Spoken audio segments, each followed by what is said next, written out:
Joe, Yeah, you're all good, homie. yeah, all right. I'm gonna try and finish where I left off on my last call. I only got like 15-minute time slot, so hopefully I don't confuse people. But yeah, the next day after the incident, you know, in the early morning hours, I was taken to a motel where I showered and changed clothes, and after a shot of some heroin, I was now able to think clearly. My nerves had finally calmed and given me some relief, so I decided to step outside for some fresh air. So as I'm standing there, at the doorway, it suddenly dawned on me that whoever picked this motel to bring me to wasn't really thinking. Here I was at the back end of the motel on the bottom floor next to a 15 to 20 foot high brick wall. The entrance was also the exit, which meant that there was only one way in and one way out. So I started observing my surroundings and realized that if the cops had found out my location, I would definitely be arrested. So as soon as my homeboys came back, they had been out, looking to hear some news, and as soon as they came back, they ran it down to me that the cops were out there like sharks, kicking down doors looking for me and Tinker. And right then, that's when I decided just down, to move me to some other place, and we ended up going to one of my cousin's house out there in Ruby Doo, which is the west part of Riverside, and I ended up staying there for about 3 days, 4 days. But it was probably the next day after I had been there. That's when the phone rang, and my cousin told me that it was Tinker on the phone. And like before, I had asked him, how he got. This call and your telephone number will be monitored and recorded. And I asked him how he got that number, and once again, he told me it wasn't important. It didn't matter that he was gonna come over there and that we needed to talk.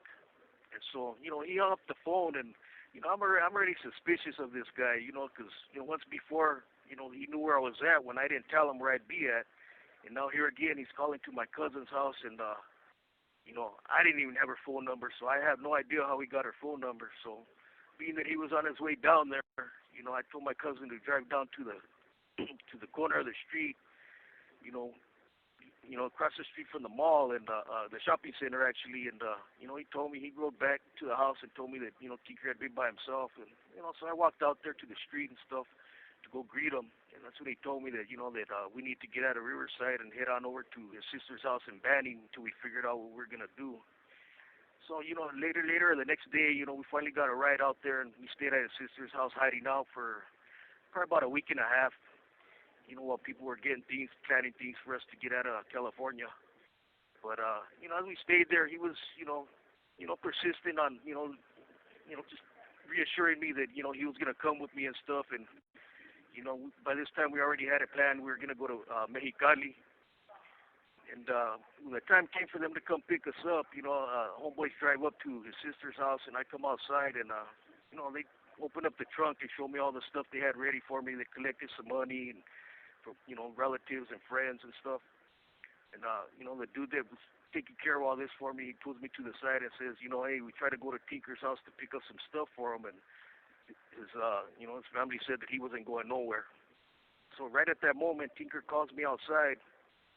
And he comes outside, calls me to the side, and he tells me, he apologizes. Hey, I know I've been telling you I was gonna go with you, but changed my mind. My family has a high-paid attorney. They're gonna help me get a deal. And right there at that moment, I even told him, I said, hey, you're gonna do some time, and I'm also gonna tell you this, man. You better write your own beef, for what you did. And he assured me that he was, and then he shook my hand, and I jumped in the car, and I headed on, Well, as soon as I jumped in the car, the three dudes that were there with me even looked at me and says, you know what he's gonna do? He's gonna throw it all off on you. And so I kind of figured. I said, yeah, I kind of figured that, but I ain't gotta, I don't have money to pay for an attorney, like this dude does. So we jumped in the car and we drove it for the next 6-7 hours.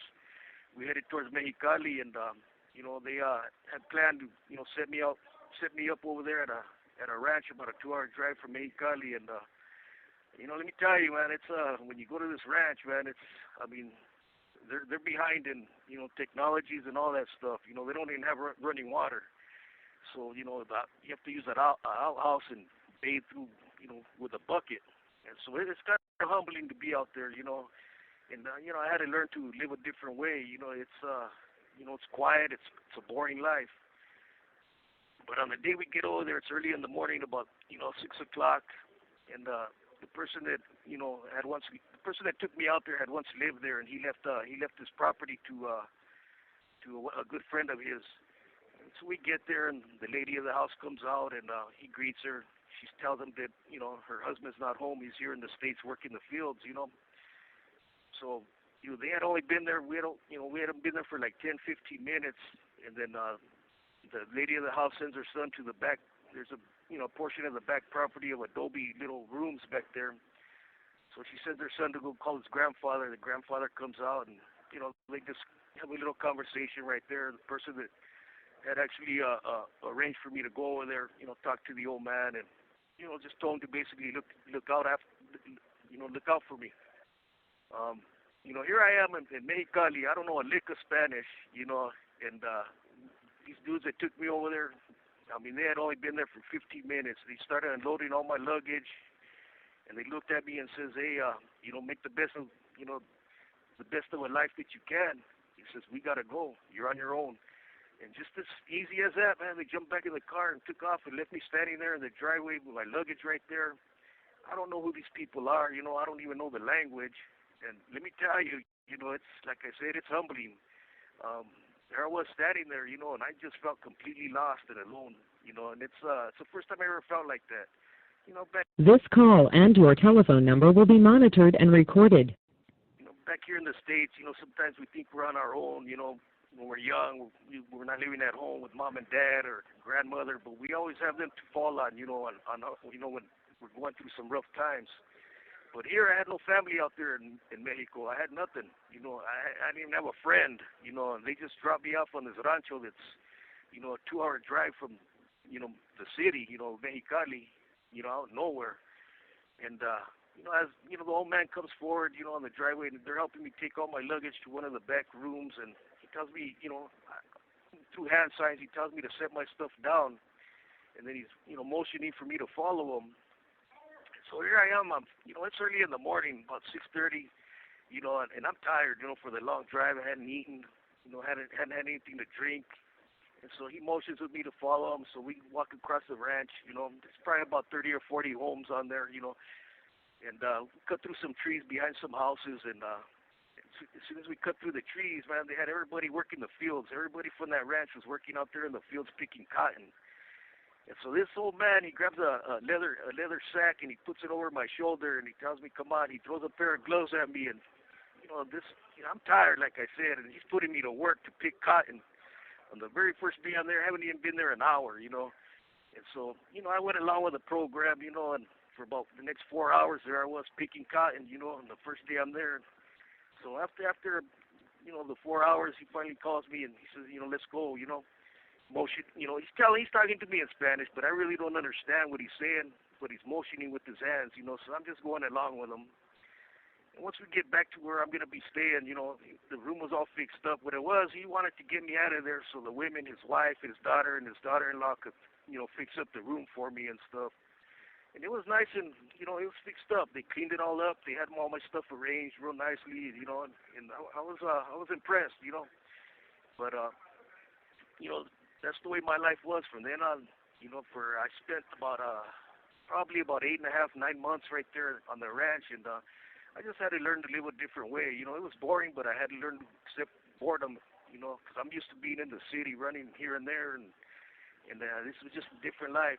And throughout the time I was there, I spent most of my time alone. I had my buddies and stuff would come over from time to time and bring me supplies, and that's how I made it through all those months right there. And, there was certain things that would happen, right there. I got into a few fights with some of the, the little youngsters that run around there, because it was basically a culture clash, I was learning what the culture was about. It wasn't easy because, sometimes, these people had a tendency to be well, what I took as disrespect.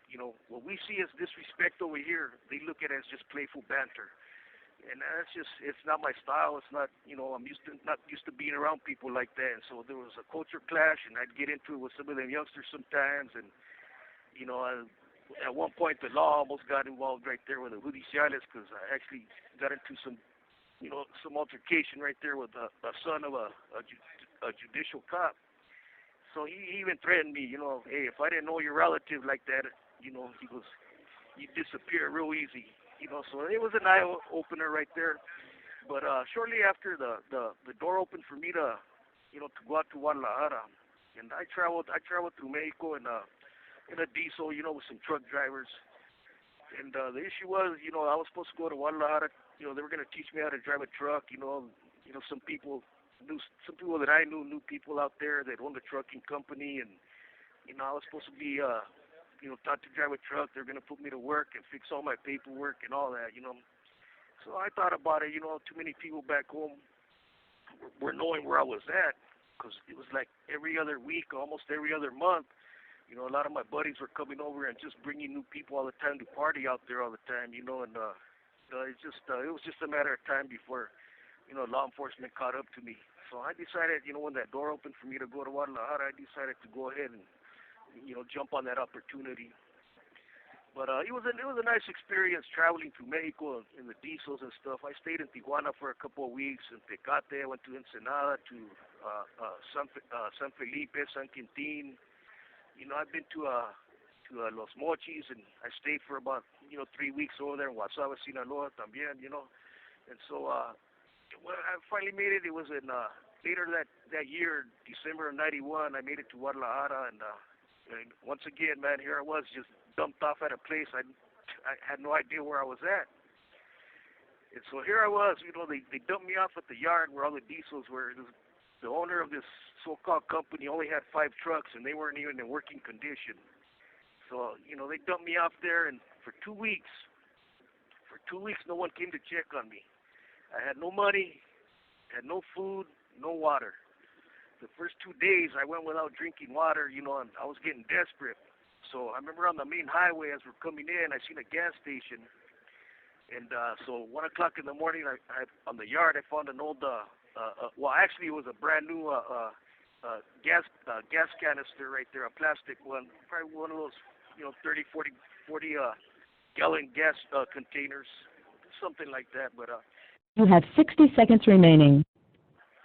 yeah, I'll go ahead and call back right now. I got some time, huh? Yes, sir.